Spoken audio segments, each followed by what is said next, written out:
एक युग का अंत हुआ। किसी ने कहा कि जननायक खो दिया और किसी ने कहा कि हमने एक सच्चे राम भक्त को खो दिया है। कल्याण सिंह का लंबी वक्त तक इलाज चल रहा था। एसजीपीजीआई में उनका निधन हुआ। दरअसल यूपी में बीजेपी के पोस्टर बॉय रहे फायर ब्रांड हिंदू नेता कल्याण सिंह का निधन हो गया है। 89 साल की उम्र में एक लंबी बीमारी के बाद लखनऊ के पीजीआई में अंतिम सांस ली। कल्याण सिंह का नाम यूपी की सियासत में काफी बड़ा था। यूपी में वो बीजेपी के पहले सीएम भी थे। यूपी में कल्याण सिंह के ही राज में कार सेवकों ने बाबरी मस्जिद का विध्वंस किया। इसकी वजह से उनके सीएम की कुर्सी भी चली गई। हालांकि कल्याण सिंह को कभी इस बात का अफसोस नहीं था। कल्याण सिंह यूपी के एक ऐसे सीएम थे जो अपनी हनक के दम पर शासन चलाते थे। आज हम आपको लोगों को कल्याण सिंह के सियासी सफर के हर एक हिस्से को दिखाएंगे, जिसको जानकर आपको भी पता चलेगा कि यूं ही कोई कल्याण सिंह नहीं बनता है।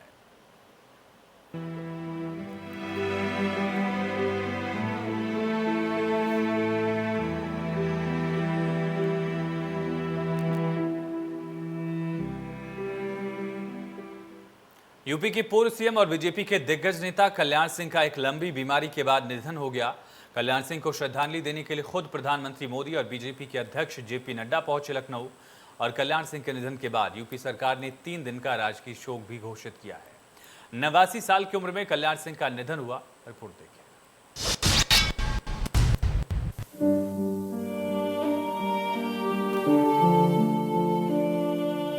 कल्याण सिंह, जिन्हें राम मंदिर आंदोलन का सबसे बड़ा नायक कहें या फिर एक सच्चा राम भक्त, इन्हीं राम भक्त कल्याण सिंह का लंबी बीमारी के बाद निधन हो गया।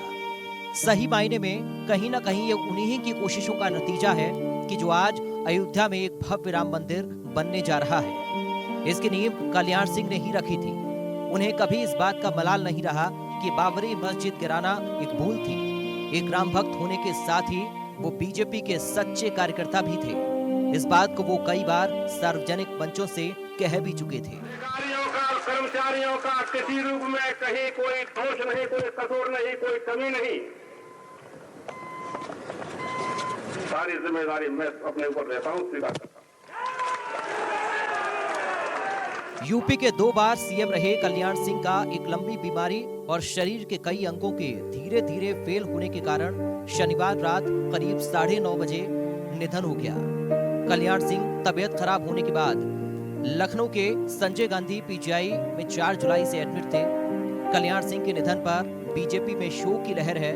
पीएम मोदी, सीएम योगी समेत कई विपक्षी दलों ने उनके निधन पर शोक व्यक्त किया है। एक सामर्थ्यवान नेता खोया है। हम उनके भरपाई के लिए उनके आदर्शों, उनको संकल्पों को लेकर के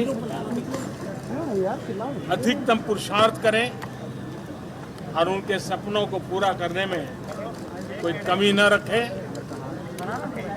मैं भगवान प्रभु श्री राम को उनके चरणों में प्रार्थना करता हूं कि प्रभु राम कल्याण सिंह जी को अपने चरणों में स्थान दे और प्रभु राम उनके परिवार को इस दुख की घड़ी में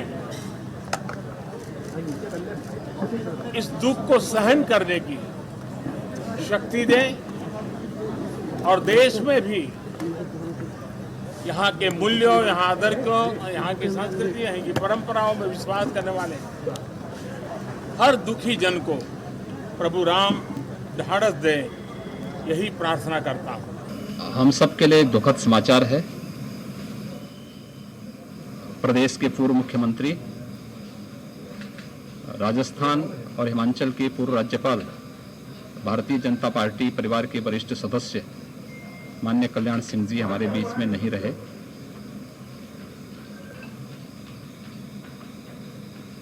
विगत 2 माह से माननीय कल्याण सिंह जी अस्वस्थ थे। उनका उपचार चल रहा था। आज रात्रि में 9:15 बजे उन्होंने अंतिम सांस ली है। हम सब दुखी हैं। उत्तर प्रदेश के अंदर मुख्यमंत्री के रूप में, एक जननेता के रूप में उन्होंने शासन में शुचिता, दृढ़ता, मूल्यों और आदर्शों के प्रति अपने कार्यकाल के दौरान जो आदर्श प्रस्तुत किए थे वो आज भी मानक बने हुए हैं। श्री राम जन्मभूमि मंदिर आंदोलन के वे अग्रणी नेता थे। मर्यादा पुरुषोत्तम भगवान श्री राम इस पावन स्थल पर भव्य राम मंदिर के निर्माण का कार्य आगे बढ़े। इसके लिए आवश्यकता पड़ी तो सत्ता छोड़ने में भी उन्हें कोई संकोच नहीं हुई। 6 दिसंबर 1992 को विवादित ढांचा गिरने के बाद सत्ता छोड़ने और इस बात की नैतिक जिम्मेदारी लेते हुए उन्होंने तत्काल मुख्यमंत्री पद से इस्तीफा दिया था। माननीय कल्याण सिंह जी का जाना न केवल समाज का, भारतीय राजनीति का, अपितु भारतीय जनता पार्टी परिवार की भी अपूरणीय क्षति है। बीजेपी में पूर्व सीएम कल्याण सिंह का कद क्या था, इस बात का अंदाजा इसी बात से लगाया जा सकता है कि उनके निधन की खबर मिलते ही सीएम योगी आदित्यनाथ समेत पार्टी के कई वरिष्ठ मंत्री और नेता पीजीआई पहुंच गए थे। इसके साथ ही मुख्यमंत्री ने 3 दिन के लिए राजकीय शोक की घोषणा भी कर दी। इतना ही नहीं, बीजेपी ने अपने सारे कार्यक्रमों को भी रद्द कर दिया। कल्याण सिंह को श्रद्धांजलि देने के लिए खुद पीएम मोदी और पार्टी अध्यक्ष जेपी नड्डा भी लखनऊ पहुंच गए। पार्टी ने कल्याण सिंह को सम्मान देने के लिए उनके शव को पार्टी ऑफिस में भी रखा। कल्याण सिंह का अंतिम संस्कार अलीगढ़ में होगा और अंतिम संस्कार से पहले उनके शरीर को जनता के दर्शन के लिए भी रखा गया। कल्याण सिंह जी एक शानदार शख्सियत ही नहीं थे, बल्कि सामाजिक संस्कार, संस्कृति से सराबोर एक संस्था थे और एक ऐसी संस्था थे जिन्होंने कि बहुत बड़ी तादाद में सामाजिक क्षेत्र में, सियासी क्षेत्र में कार्यकर्ताओं को गढ़ा, तैयार किया।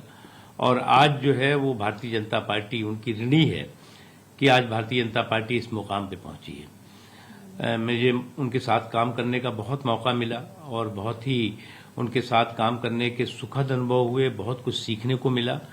निश्चित तौर से उनकी जो निधन है एक बहुत बड़ा सामाजिक और सियासी क्षेत्र में शून्य पैदा करके जाएगा। बीजेपी के संस्थापक सदस्यों में से कल्याण सिंह का पार्टी के साथ ही भारतीय राजनीति में कद काफी विशाल था। अयोध्या में विवादित ढांचा के विध्वंस के समय वो यूपी के सीएम थे। कल्याण सिंह के निधन से बीजेपी ने एक बड़ा नेता खो दिया है, जिसकी कमी हमेशा खलती रहेगी। Bureau report, India news, Uttar Pradesh, Uttarakhand. सवर्णों की पार्टी कही जाने वाली बीजेपी ने कल्याण सिंह को पिछड़ों का चेहरा बनाकर यूपी की राजनीति में उतारा था, लेकिन कल्याण सिंह की छवि एक तेज तर्रार हिंदू नेता के रूप में उभरी। उन्हीं के शासन में बाबरी मस्जिद का विध्वंस भी हुआ, हालांकि इसके बाद उन्हें इस्तीफा भी देना पड़ा था।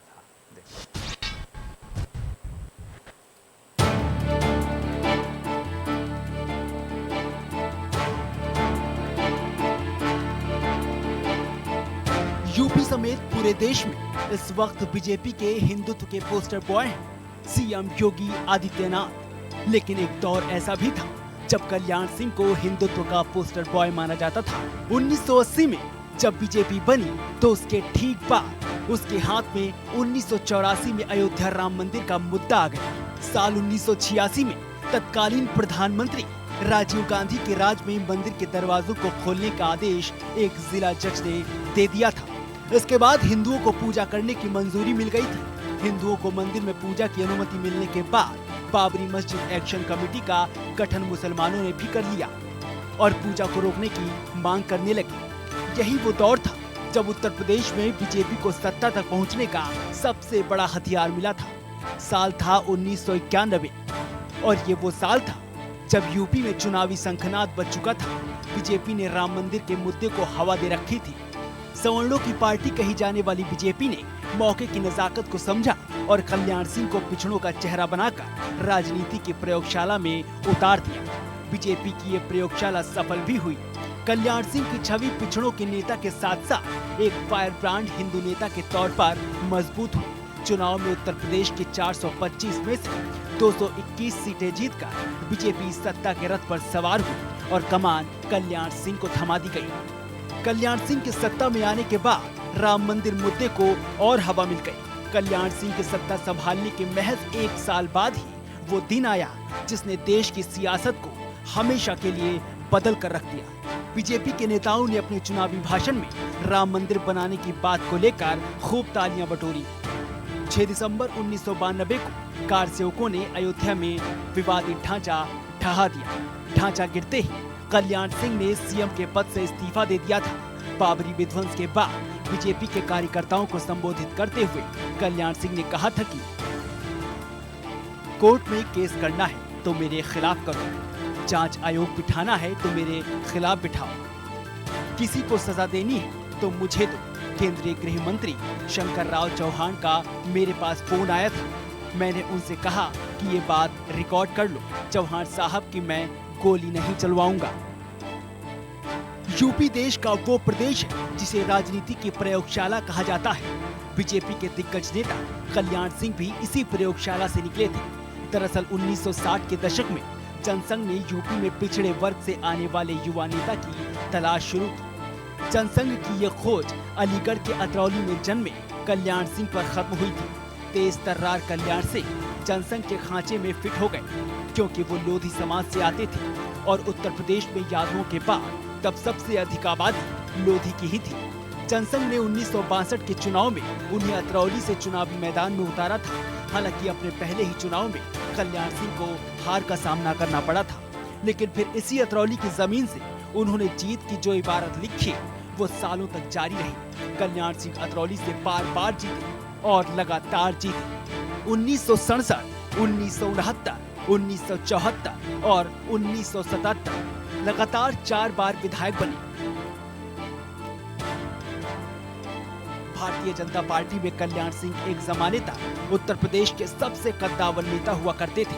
उनके बारे में कहा जाता था कि देश में अटल बिहारी और यूपी में सिर्फ कल्याण सिंह। इसे ताकत का नशा कहें कि उन्होंने अटल बिहारी वाजपेयी को भी नहीं छोड़ा। नतीजतन कल्याण सिंह को पार्टी ही छोड़नी पड़ी थी। फिर प्रमोद महाजन की कोशिशों से उनकी वापसी हुई, वो भी वाजपेयी के प्रधानमंत्री रहते हुए। Bureau report, India news, Uttar Pradesh, Uttarakhand.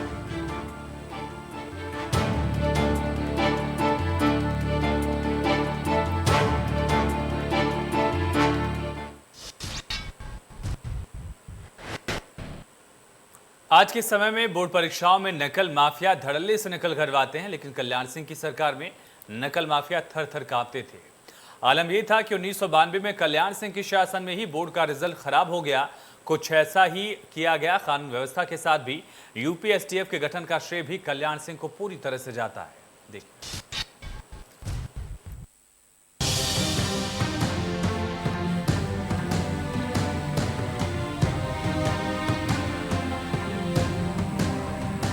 UP के 2 बार सीएम रहे कल्याण सिंह ने अपना शासन धमक और हनक के साथ चलाया। अपने इस राज के दौरान कल्याण सिंह ने कुछ ऐसे फैसले लिए जिसको लेना किसी सीएम के लिए आसान नहीं होता। 1991 से लेकर 1999 के बीच टुकड़ों टुकड़ों में मिली सत्ता के दौरान उनके फैसलों ने शासन के साथ ही सियासत में ऐसी इबारत लिखी जिसका असर आज भी साफ पढ़ा जा सकता है।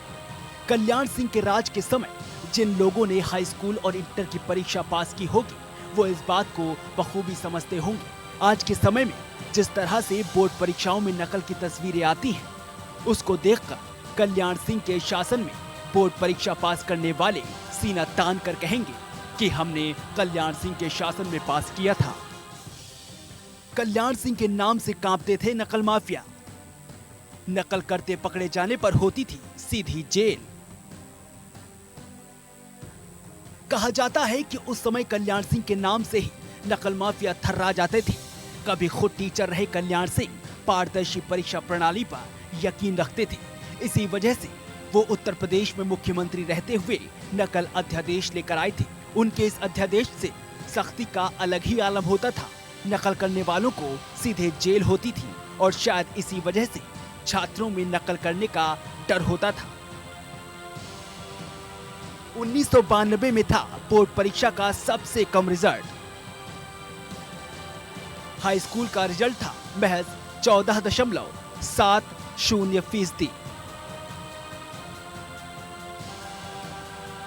कल्याण सिंह की इस सख्ती का असर साल 1992 में बोर्ड परीक्षाओं के रिजल्ट में दिखा। उस साल हाई स्कूल में सिर्फ 14.70% और इंटरमीडिएट में कुल 30.30% छात्र ही पास हो सके थे। उसमें भी फर्स्ट डिवीजन पास होने वाले छात्र लगभग कम ही थे। पूरे राज्य में ऐसे स्कूलों की संख्या काफी थी जिनमें एक भी स्टूडेंट पास नहीं हो पाए थे और कई स्कूलों में तो सिर्फ कुछ गिने चुने छात्र ही पास हो पाए थे। नकल अध्यादेश से कल्याण सिंह को हुआ सियासी नुकसान। 1993 में मुलायम सरकार में सुधर गया था रिजल्ट। नकल अध्यादेश लाने के फैसले पर तत्कालीन सीएम कल्याण सिंह और राजनाथ सिंह की शिक्षा जगत में काफी तारीफ हुई थी। हालांकि इससे सरकार को नुकसान पहुंचा। 1993 के विधानसभा चुनाव में सपा मुखिया रहे मुलायम सिंह यादव ने जनता से वादा किया कि उनकी सरकार आई तो इस अध्यादेश को खत्म कर देंगे। हुआ भी वही। 1993 में मुलायम सिंह यादव के फिर से शासन में आने के बाद रिजल्ट का ग्राफ भी ऊंचा होता चला गया। 1994 में हाई स्कूल का प्रतिशत 38.12 और इंटर का 54.02 हो गया। 1995 में ये रफ्तार और तेज हो गई। हाई स्कूल में 54.50 और इंटर में 72.77% ने सफलता हासिल कर ली। कल्याण सिंह ने तोड़ी थी माफियाओं की कमर। कल्याण सिंह ने ही किया था यूपीएसटीएफ का गठन। सिर्फ नकल ही नहीं, कानून व्यवस्था को लेकर भी कल्याण सिंह काफी गंभीर रहते थे। उनके जमाने में यानी 1991 से लेकर 1999 के बीच की कानून व्यवस्था को कल्याण मॉडल के नाम से आज भी जाना जाता है। दरअसल कल्याण सिंह ने ही उत्तर प्रदेश में संगठित अपराध और माफियाओं की कमर तोड़ने की शुरुआत की थी। 1998 में माफिया श्री प्रकाश शुक्ला के खात्मे के लिए कल्याण सिंह ने ही एसटीएफ बनाई थी। कल्याण सिंह के जमाने में कानून व्यवस्था का आलम क्या था, इस बात को समझने के लिए आंकड़ों को समझना बेहद जरूरी होगा। कल्याण सिंह के पहले कार्यकाल में 1.5 साल के अंदर 1200 अपराधियों को जेल भेज दिया गया था। ऐसे में कुछ बड़े फैसलों के लिए कल्याण सिंह के शासन को भी जाना जाता है। Bureau report, India news, Uttar Pradesh, Uttarakhand.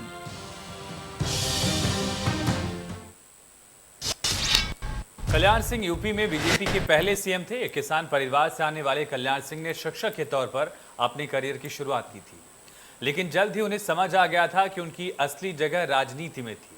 देखिए।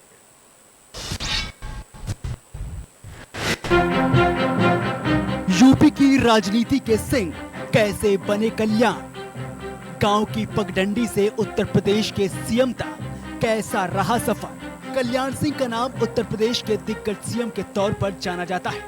अलीगढ़ के एक छोटे से गांव की पगडंडी से निकलकर उत्तर प्रदेश की सत्ता के सबसे ऊंचे पद पर बैठने तक का उनका सफर आसान नहीं था। कल्याण सिंह का जन्म अतरौली तहसील के गांव बढ़ौली में 5 जनवरी 1932 को हुआ था। उनके पिता तेजपाल सिंह लोधी एक किसान थे और उनकी माता सीता देवी एक घरेलू महिला। कल्याण सिंह बचपन से ही आरएसएस की शाखाओं में जाने लगे थे और यहीं से उनका मन जनसंघ की तरफ बढ़ने लगा।